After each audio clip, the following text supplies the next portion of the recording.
You're listening to Shoe In, covering the ins and outs of all things footwear, from sneakers to heels, loafers to slippers, and every type of shoe in between.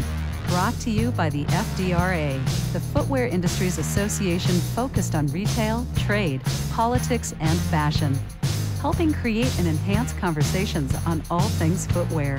And now your footwear insiders, Matt Priest and Andy Polk. Welcome back to the world-famous Shoe In Show podcast. Only famous amongst ourselves. Famous in our own minds. That's right. But that's famous enough. That is all we need, right? Folks, as always, we are bringing some of the industry leaders to our table to talk to them about things impacting the footwear business. Yep.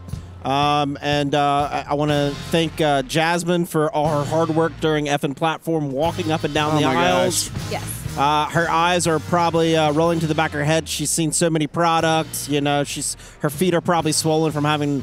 We sent her out so many places, walking miles and miles to get all these interviews. So thank you very much for that. Matt, my fearless co-host, is with me. What's up, brother? And we've brought to the table one of the rising stars of the industry because he's so focused on the business side. That's right. You know, we have a lot of folks who go out there and do great marketing and go out there and do great sales. But at the end of the day, it's all about the back room and it's all about the product. Yep. And so who we got today? We got Josue Solano, President and Chief Operating Officer of BBC International. What's up? He also probably has the world's most mispronounced first name in our industry. The poor guy takes it like a champ. He's not Jose. He's not Josua. He is Josue. Josue. Josue. Wow. I like the most. Okay, that's terrible. You like that the most? So Josue. Yeah. Thanks for having me, guys. Yeah. Thanks for being here. And we should say Jose. Josue. Just like Jose with a sway. That's Jose. it. Jose? With a swagger. So Josue. There's a lot going on right now in our industry. You guys specialize in kid shoes, one of the world's largest companies in kid shoes. I think you predominantly still make a lot of those shoes in China. There's a lot of things happening right now. What are you guys seeing in terms of production in China that's impacting costing, impacting supply chains, all those kind of things? I'm just going to tee it up and let you... Jump right into it. Jump right in. Well, thanks for the intro. We have a lot of source factories in China that we do business with. Yep. Yeah. And they're under a lot of pressure. Some handling it better than others. But there's a lot of things that are going on. First and foremost, I think everybody's aware that last year the government tightened some of the policies on some of the material suppliers because they're very concerned about sustainability. So that put a lot of pressure on those material suppliers to change the way they process the materials. A lot of those material suppliers ended up going out of business, and that in turn put some pressure on our factories, which raised costs. Some of the factories that were doing business with better material suppliers didn't face that as much, but for the majority of them, that was a big piece of the puzzle. Yeah. Of course, the change in the valuation of the RMB is really a big factor. It's fluctuating more and more over the past couple of years. And again, we have source factories that hedge their bets, and they're large enough to be able to do that. But then you have factories that just kind of ride the wave. So they'll quote a price, the valuation will change, and can get them into some trouble sometimes. I mean, business loves certainty, and it's such an uncertain time for all business, all footwear businesses in particular, with e-com and all that kind of stuff. But when your factory can't drive certainty just based on currency fluctuations, that's got to be challenging. It is challenging, and it's something that's outside of their control to some degree. Right. And when you're in business with a factory, you're partners. Right. If they fail, if you can't find a way to help them be successful and see the future, then you're heading down a bad path yourself. Right. So those are two major factors that are happening out there. The third thing that's happening is the government is also putting a lot of pressure on factories as it relates to social insurances. Right. So there are those 5 insurances that factories are obligated to give to their employees, and as those requirements go up, we can kind of view those almost like a minimum wage increase here in the United States. Right. So the cost of labor is also being driven up, and as a result, that ends up in the cost of your goods. Let's dive into that a little bit, because I think our listeners may not understand what those 5 insurances are. You're talking Social Security, their version of Social Security, health insurance, maternity leave. Yes. What are some? There are a couple others that make up the 5. So there's a housing allowance. Yeah. The government asked them to contribute into a housing allowance. Most people there really can't afford to really buy a house long term. Right. So the thing about those insurance issues is that a lot of the workers don't really want to pay into it because they don't always reap the benefits of them. Right. They'd rather get all of the money in their paychecks. So the factories are constantly battling with the employees. But just like here, we have to pay into Social Security. We have to pay into all these government services. And they just get deducted out of our But that's been expenses. socialized here and people want to take kind of the Western view of what benefits are and what wages are, and then lay that on top of a different culture and wonder why there's 100% participation from the factories because their employees don't want to pay into this program because those haven't been socialized like they have been here. So I think that's part of like the disconnect between our expectations and their culture, right? Right. And actually the Chinese government is driving that and trying to be more consistent region to region, province to province. Right. So, some factories are doing it, some are not. And obviously we have to monitor that very, very closely to make sure they're abiding by the local laws. But it's just a very interesting thing when you go into a new factory to see what they have going on, to see if they could be a good resource for you. You have to now start studying how they're behaving in these areas to really make sure if they can be a good partner for you or not. But you're saying now it's getting enforced by the government because in the past we all know they set the standard and then factories, some of them fudge a little bit on the numbers. A government official will come in and call them out on it, and then they'll work out a deal and say, we'll raise our standards over a couple of years. I can't do it right now because of costing, pricing, et cetera. But what you're saying is it's becoming tighter. Those things of the past are going away, and the government saying, actually, nope, you got to do this now. Yes. There's no waiting. We need full compliance. In my view, yes. And based on some of the people that I've been speaking to in China on my trips, that's some of the feedback that the factory owners are giving me. I think it's a good thing. Yeah. Obviously, I think sometimes, even though it may be uncomfortable for the employee, I think doing that correctly over the long term is probably good for them. But anyway, on the short-term basis, it does put a lot of pressure on prices, and we feel that here in the United States. Well, let's face it, you guys also import in children's footwear. It's highly regulated relative to other types of shoes. You have, it starts with your fearless leader, Bob Campbell, have a commitment to ensuring you have safe products. You're meeting both the expectations of your customers as well as the law, federal and state.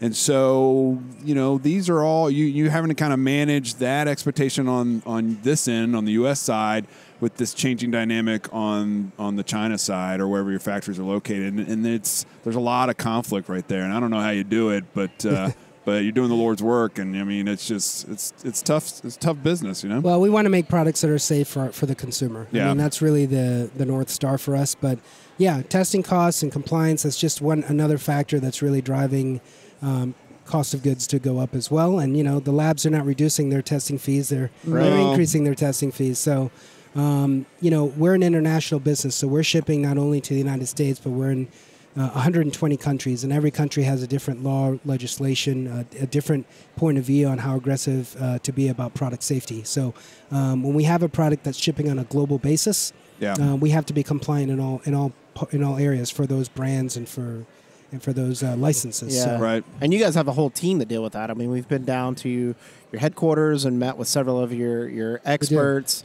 You've got folks on staff that have been doing this for many years and look at it. Active. But when you're looking at a portfolio of 120 different countries, do you rely a lot on your customs broken people to make sure that they're labeling it correctly, and then are you running it all in house, or are you using any service providers or testing labs? How do you? FDRA. Well, there you go. Yeah, but what are the resources you use to make sure? Because I'll tell you this: there's a lot of brands out there who only thought they would only sell in the U.S. Right, and then all of a sudden e-commerce comes along, and you're selling in Turkey, and then somebody in your compliance back room goes, guys.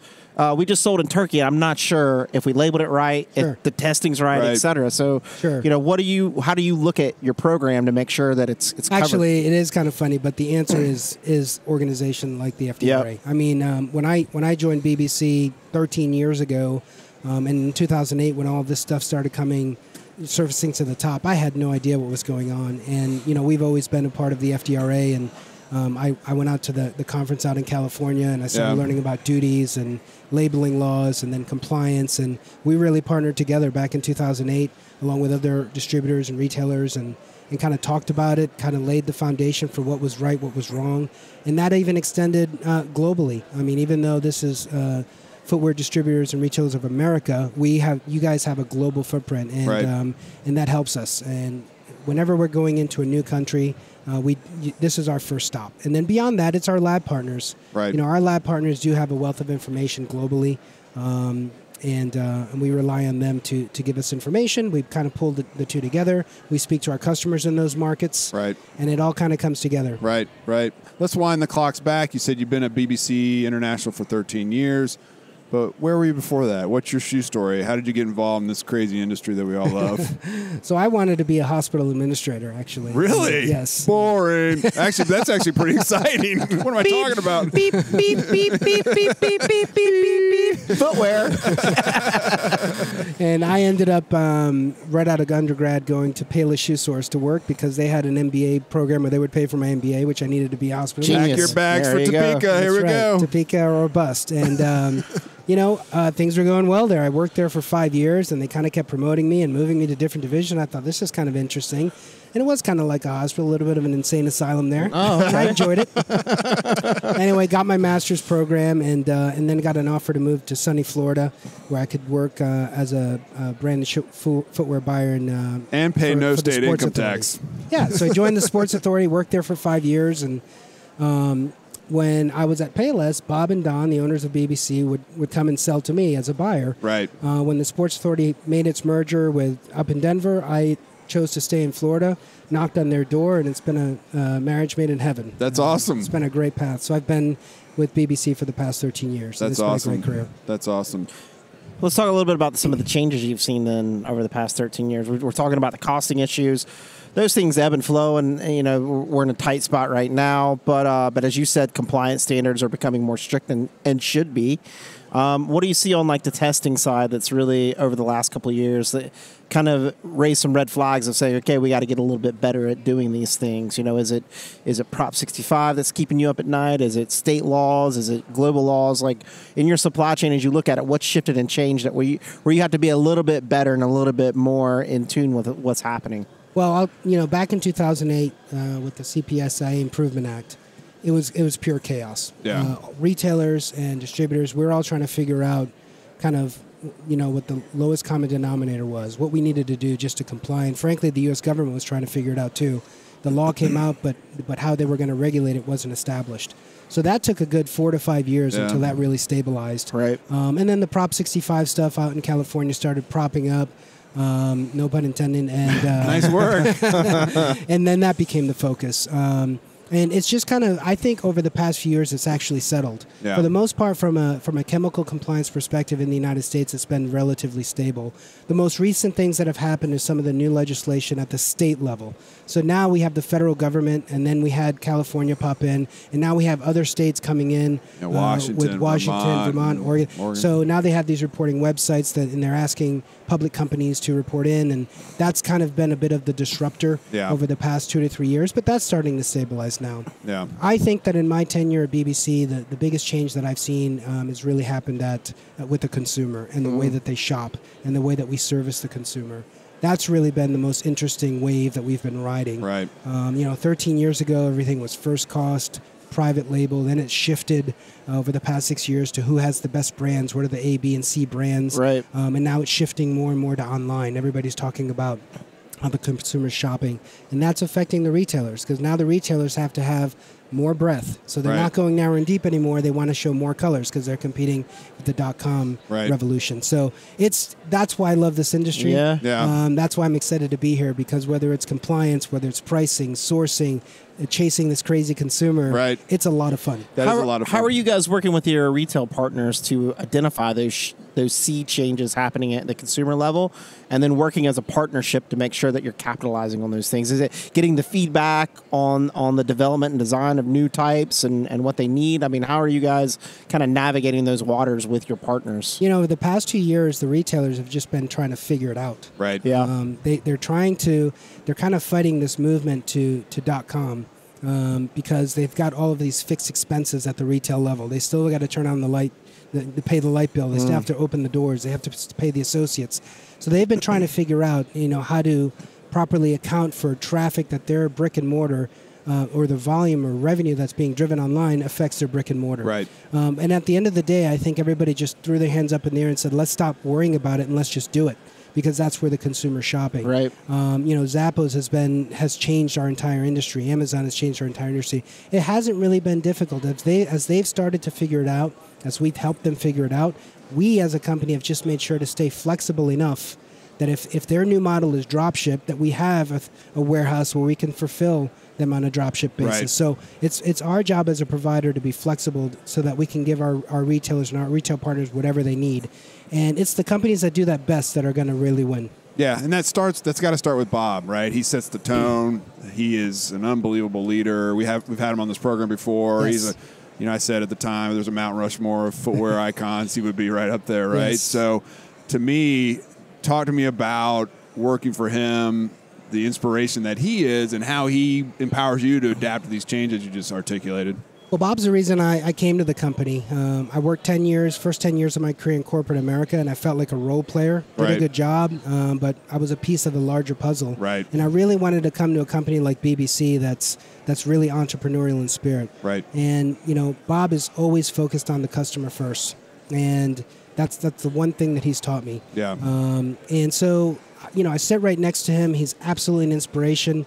His energy level, the way he looks at business, Unbelievable. it's just incredible. Oh, my gosh. Very big picture. Let's move quickly. Let's move strategically.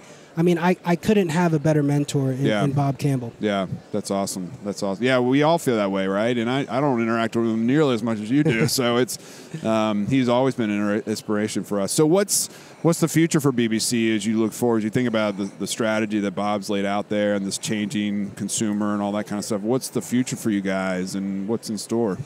So about 5 years ago, we said to ourselves, we have to have the any model. Yeah. We have to be prepared to service our customers in any way they want to shop. And that's direct to retailer, business to business, and also direct to consumer. So we've really been working on that. Aside from that, we're continuing to focus on our key brands that we've had for 16, 20 years with our licensing partners. And we're even going beyond that. And we're looking for brands that we own that we're looking to own in-house, because that's how we feel we're going to really drive long-term value for the company. That's really cool. Are you going to do anything in adult footwear space? Or Yeah, about four years ago. Oh, we got an announcement. Let's hear it. Breaking news, people. Well, you should already know this, but 4 years ago we bought Robert Wayne Footwear. we It's know a men's footwear company. And But many people don't know that. they don't. Yeah. Okay. Well, we've been developing that. We've got a booth right here, Yep. Fifth Avenue, here at the show, and it's been a lot of fun to develop that. So our next venture has really been to go from kids to men's. Right. It's a little bit less fast than women's. Yeah. Yep. And it's been a lot of fun, and it's been great. We now have a great group of factories overseas that are making beautiful product. I'm wearing some of our custom-made, Those are handmade Italian beautiful. shoes We'll right get a now. picture of that and post it up on our Twitter account. Yeah, exactly. So it's been a lot of fun. And actually, even though we're known as a kids company, if you really break down the percent of our adult business that we do in the brands that we do, it's a lot larger than you think. Really? That's interesting. That's really Very interesting. Yeah. Always learn something Jinx. We said the same thing twice in a row. We've hung out too much. new. It's true. I think we just gonged ourselves. That's a Love the first. sound effects, guys. I don't know where they're That's all coming we from. have. It's all a flash in the pan. It's all smoke and mirrors on this show.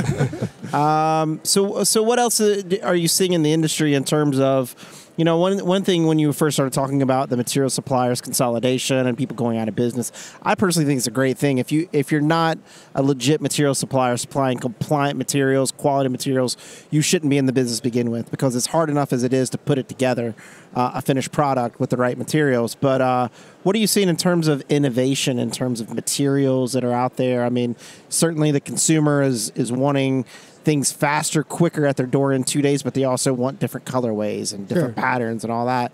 How hard is it to keep up with that kind of information and that kind of demand, that product demand that's coming in? Are you seeing your factories having to shift a little bit in terms of product runs, like more runs, less SKUs as part of the as part of the package, or what? That's what they would want. Right.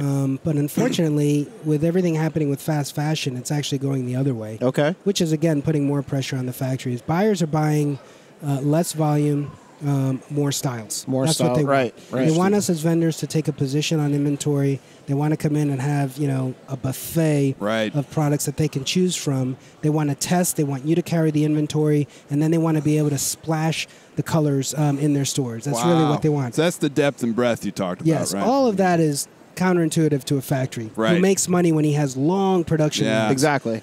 So it's a very interesting dynamic, and again, it's our job to bridge that gap. Keep our partners successful on the sourcing side, but still provide the value that our customers want. And in terms of materials, there's a lot going on. It's actually a very exciting time. With it is material. exciting. There's been a lot of development around materials, just outside of leathers, beyond leathers, I should say. Materials are, the game is rising. We're able to make a lot more interesting products and have a lot more fun with our shoes because of the development that's happening with materials. So, of course, the newer the material, the cooler it is, the more expensive it is, and you have to find that balance. Right. And at BBC, we have a wide range of brands, low, medium, high in terms of price points. So we're involved with all that. Do you still have to be in the factory a lot, making sure that you're on the line talking to them about, fashion issues, compliance issues? Because there seems to be some people who have this idea that they can put in an order from the U.S. and it's just going to magically appear exactly like they like it when it ships over, right? You still got to be there a lot, right? You still got to be making those trips, making those calls, having those conversations. I think so. I mean, look, nobody's going to do it as well as yourself. Right. Nobody's going to paint your house as well as you're going to paint your house. And if you really want, for BBC as a supplier, we take that very seriously. We want the products that we sell to our customers and that we ship to our customers to be exactly what they're expecting. So because of that, yes, we're over there a lot. Now, we have an army of QC people over there that are watching our factories. But me personally, when I go, I'm actually in the factories. I'm looking at cartons. I'm in the warehouse. And I'm having tea with the factory owner to talk about some of these macroeconomic issues that we're talking about to make sure that they're not, overbooking their factories when we have production there, all of those things. Right. So, yeah, we're over in China a lot. Tea. He's having tea. Having a lot of tea. Gambay, the tea. A lot of fruit. Lots of fruit. Long sessions, but important sessions. My advice is anything that's lettuce wrapped, you probably shouldn't eat that in China. Just a historical reference. That's a whole different story. Just letting you know. Thanks, if you didn't know. Where were you on my first trip? Well, this was his first trip. That was my first trip, and guess what? The guy to my left didn't say anything to me either. All right? He spun the lazy Susan your way. He did. It's like pig's blood on its way to you, my friend. That did happen. Yeah. I did eat some pig's And we were blood. at the Payless office. It all goes back to Topeka. Yeah, the Payless office the next day. Full circle. Oh my gosh. Well, what else are you seeing out there that people should keep front of mind that you see that's changing as you walk around and see different things? What do you think about the state of the industry right now? We talked about the costing. Is the industry in a good spot? Are we starting to get to the point to where we understand the consumer a bit better and we're delivering that product that they want? My sense is that consumer confidence is coming back. Yep. I think people have a little bit more money in their pockets. Yep. And I think that this disposable fashion that we're going through right now is a good thing. I mean, the young generation, when they're on their social media, they don't want to be seen in two pictures wearing the same thing. Right. And that's driving them to buy more. And we benefit from that. I don't want to be seen in any pictures wearing anything. So. What? No pictures. I don't want to be in any pictures. No, that didn't come out right. Can we edit that out, please? My goodness. Keep it in. Goodness. Keep it in. Now we're going to label this episode mature. All right. It went from tea to somewhere completely different. I think Matt took a left-hand turn there. I know. But I do think you're right. I think overall our economy is in a good spot. We've seen a lot of volatility in the stock market. But, when we were looking at the volatility, I was telling Matt the other day, I was like, it's all good stuff that's causing the volatility. Sure. It's all solid fundamentals. People are a little bit concerned that interest rates are going up because the money can't be free anymore, right? Yeah, so that's fine. Ride. But everything's fundamental. We got a little bit more money in our pocket, and we have forward-thinking people like yourself trying to figure out how you make the product people actually want to buy. Sure. But I think the state of the industry is great. I'm very encouraged by it. I think we've got a new young generation coming up that really understands business. Yeah. It's interesting to be in this environment where we are here. I'm always amazed at how many new brands I see popping up. Tell me about it. And it's very interesting to look at that. And I think men are interested in what they're wearing on their feet more than ever, as well as the apparel. I didn't see that 6-7 years ago. I'm seeing a lot more of that now. So it's an exciting time, and our kids' business is booming with all of the brands that we have and all the excitement that we had that we'll be able to inject into our products. So I couldn't be more excited to be in the industry right now. I'm glad I didn't become a hospital administrator. I'm jacked up. Love it. I'm jacked up. Beep, beep, beep, beep, beep, beep, beep, beep, beep, beep, beep, beep. At this point in the show, this is where we have the fun episode, and we bring Jasmine in to help us make sure that we're fashionable. How are you? Yeah, we're going to do a little bit of the What You Got, Whatcha Gettin. Yeah, all right. Baby, love it. While Josue is with us. If you haven't heard, we do a segment of What You Got, Whatcha Gettin, and that's when you tell the audience what you're wearing on your feet today and what you're planning on getting in the near future. That's right. Yeah. So Andy, you go first. What you got? All right. So I'm wearing my Fry slip-ons here that I've been wearing I've been wearing it the whole time. Like 2 weeks, man. I know. Because I'm lazy. They slip on, they slip off. What do you want from me? What you gonna get? No laces. Do not say Adidas Boost. I'm not going to say Adidas Boots. I've been saying it for a while, but I am going to get the Allbirds. Yeah. I am going to get, because I do think the style is exactly right. I think from everybody's, from what they said, super comfortable. Yep. And I'm looking for comfort. Cool. So, Josue, what you got? I got what Andy should got. This is what you should be wearing. I'm sporting a new pair of Robert Wayne shoes that are handmade in Italy. Right on. They're brown burnished. They've been hand treated all the way, hand built.